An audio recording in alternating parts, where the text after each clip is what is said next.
Hey guys, it's Patricia from Cypress Table. Today I'm doing a super special episode dedicated to my Grandma Pat. Everybody's at home right now. Hopefully these episodes are helping you all out, kind of doing some things that you haven't done before. And one of the things that I really hope people try out is this recipe for a homemade pie. And this is going to include homemade pie crust. So today we're gonna do a raspberry pie. My sisters and I all voted which Grandma Pat pie do we like the best. I chose raspberry. Majority rules, and I'm the majority. Apple was the close second. They're both delicious. Maybe we'll do apple in the fall. But so we're gonna do raspberry pie today with a homemade pie crust. So we'll get rolling. I'm gonna show you everything that you need to do this recipe from scratch, start to finish, and I hope you guys enjoy it. For your homemade from scratch pie crust, you are going to need 2.5 cups of all-purpose flour, 1 cup of lard or cold diced butter, super cold. Also, we're gonna need a little bit of ice water. For our super delicious raspberry filling, we're gonna need 1/4 cup of all-purpose flour, 2 cups of granulated sugar. Yes, 2 cups. A full 2 cups. We're also going to need the zest and juice of a Florida orange or whatever orange you have around. And of course, our delicious 48 ounces of raspberries. All right, and to our bowl, we're going to add 2 cups of granulated sugar. Yes, I said 2 cups. Don't skimp on the sugar here, okay? We're also zesting and juicing Florida orange. Whatever orange you have, really. I really like the way orange and raspberry kind of play together. So got that in there, and I'm gonna go ahead and slice this guy in half.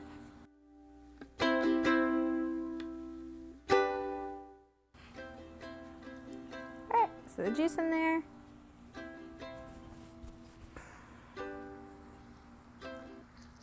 Ah.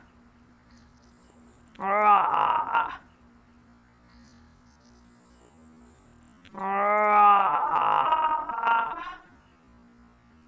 You really want to get all the juice in there. All right, so that's it. We've just got our fresh raspberries or frozen, whatever the case may be, the orange zest, the orange juice, and the sugar. We're also going to add about 1/4 cup of all-purpose flour, and what that's going to do is just make sure that our raspberry kind of sauciness is pretty darn thick. It's kind of making like a little impromptu roux. Some people use cornstarch. I'm more of a flour gal. So go ahead and just get it all mixed up really, really well. And that's gonna be it for our filling. It's really, really simple. And you're gonna think that's a heck of a lot of raspberries, but they're gonna cook down, and you really, really wanna go big with the raspberries on this recipe, okay? All right. Oh my gosh, that's gonna be delicious. All right, so that's our raspberry filling. All right, so we're gonna go ahead and take care of our from scratch pie crust. I swear to God, guys, after you make homemade pie crust, you will never go back to store-bought. Okay, so a couple of things.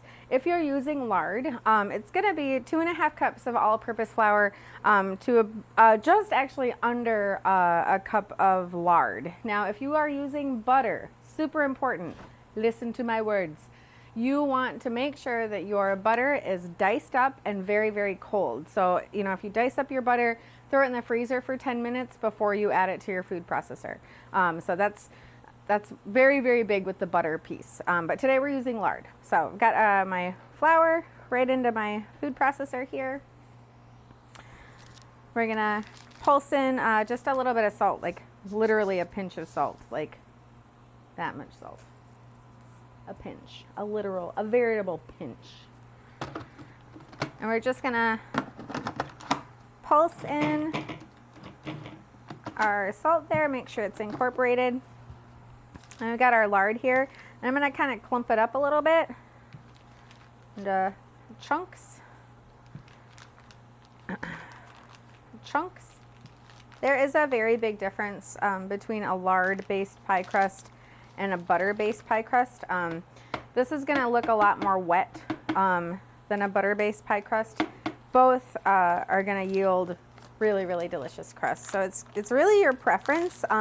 For those who are vegan out there, I have used Earth Balance. The sticks are actually really, really awesome. So we're going to go ahead and put the lid back on. And we're going to give this a couple of pulses. We just want to work that lard in. And it should look a little bit like wet sand. Just going to take a look. Yeah, that's about perfect. So at this point, we're going to add some ice water. It depends on where you live. In Florida, we have a lot of moisture. So I use a little bit less ice water in my recipes in Florida than I do, say, back home in Minnesota, where it's a little bit drier. So we're gonna go ahead and turn our food processor on.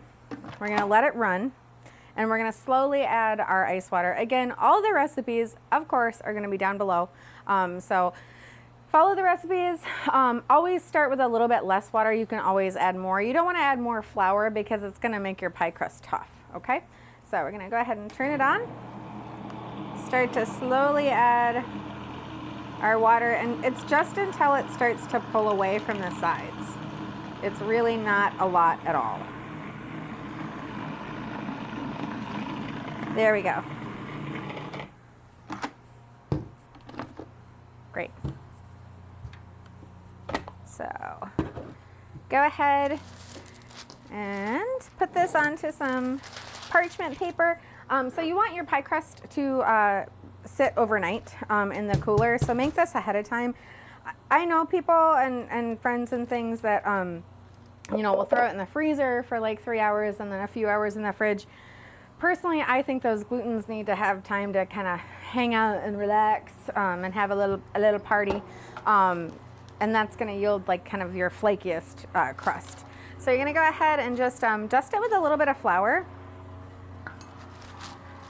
Because it is a little bit sticky, especially again if you use the lard crust. Just go ahead and shape it into a disc, and now this is going to be enough for the bottom crust and the top. So if you wanted to, even at this point, you could cut these into 2 pieces and make 2 little discs. That's fine too. That's actually really smart. You should do that. So I've got my bottom crust and my top crust ready to go. We're gonna put these in the refrigerator overnight, and through the magic of television, we will have some ready to go here in just a minute.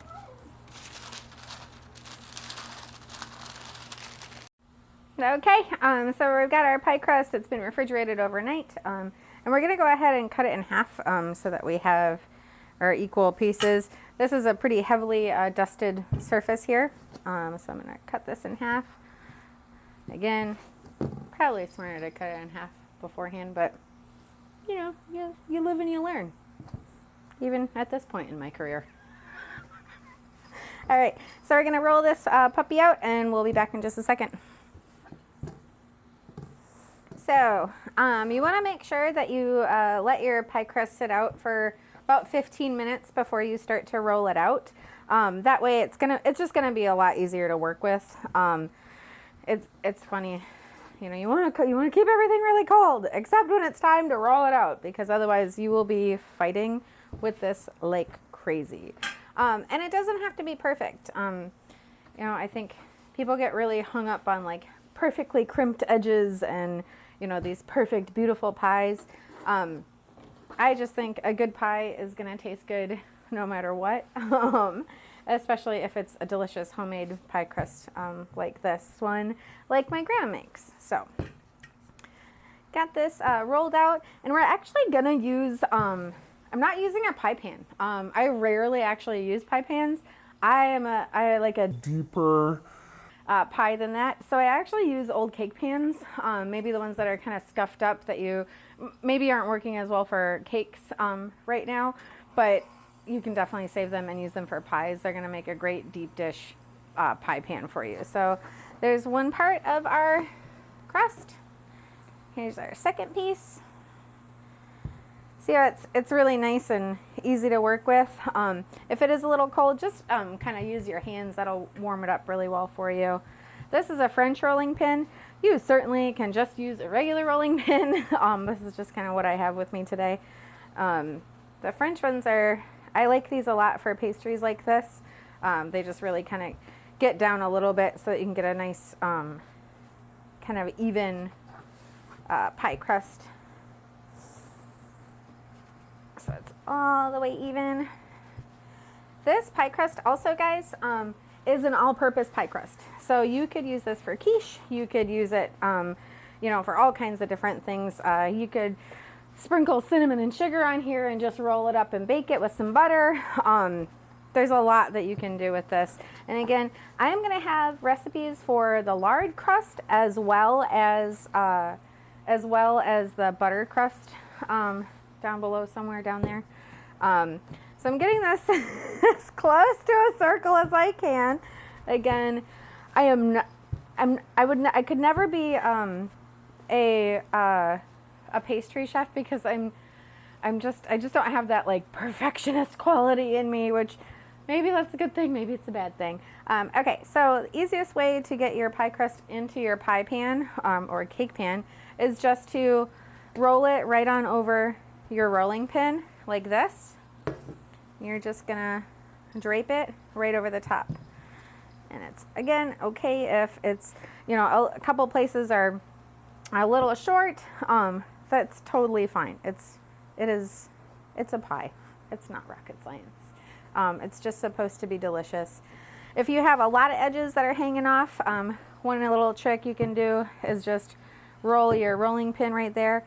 I personally, I kind of like some good crunchy edges, so I just tend to kind of tuck them up, and those are some of my favorite bites of pie. The other thing is if you get some tears, or if you have a place where your pie crust maybe isn't all the way up to the top, you can use those little pieces, just cut them off, and they kind of work as like some glue. So, all right. So I've got this in here. We're going to go ahead and fill our pie. Again, 48 ounces of raspberries, the juice and zest of an orange. Oh my gosh, it's going to be delicious.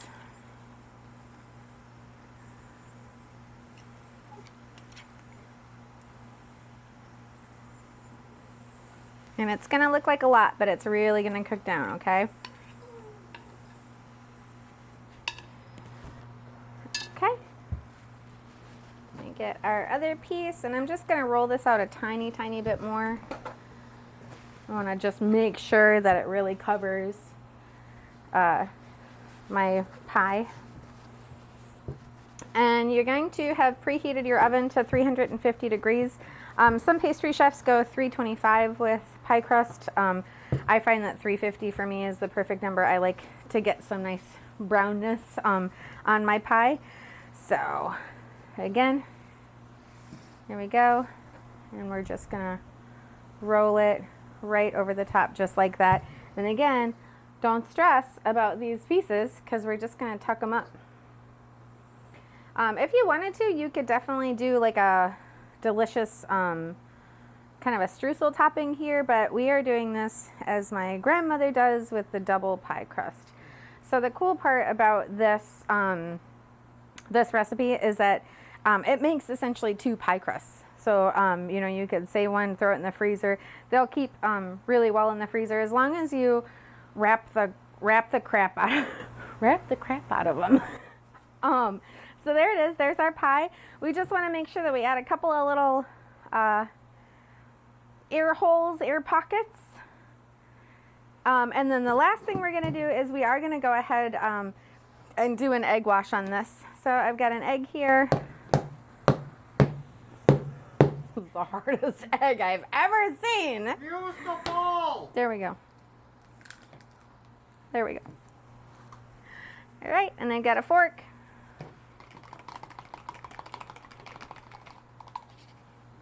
A little tiny bit of water in here. About a tablespoon, if that. This is going to give our pie crust a really, really beautiful sheen. I'm going to grab just a paper towel. If you have a pastry brush handy, that's great. I can't find mine today, so paper towel it is, and that's just fine. Oh my gosh, this is gonna be gorgeous. Also, at this point, you could finish it with a little bit more sugar, and we're gonna go ahead and probably do that right before we put it into the oven. All right, so 350 degrees, this gorgeous pie is gonna go in. If you see that it's starting to brown too quickly, go ahead and cover it with some foil.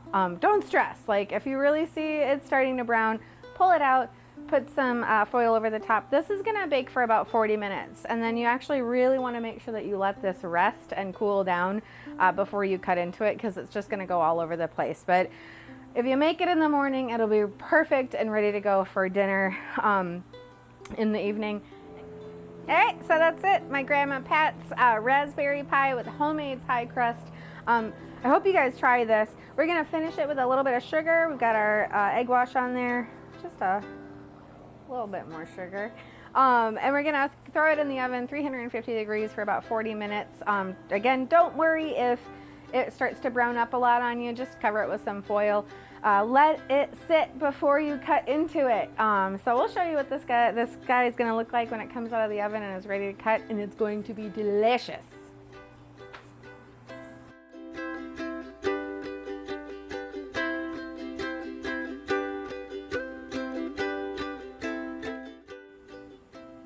All right, guys, here is our pie. It is out of the oven. It is gorgeous. It is ready to get eaten up.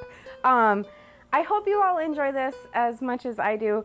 Again, this recipe and this episode is for my Grandma Pat. Her pie is amazing. She is amazing. I hope you all take the opportunity to try to make this pie. It's just delicious. So stay well, y'all. Bye.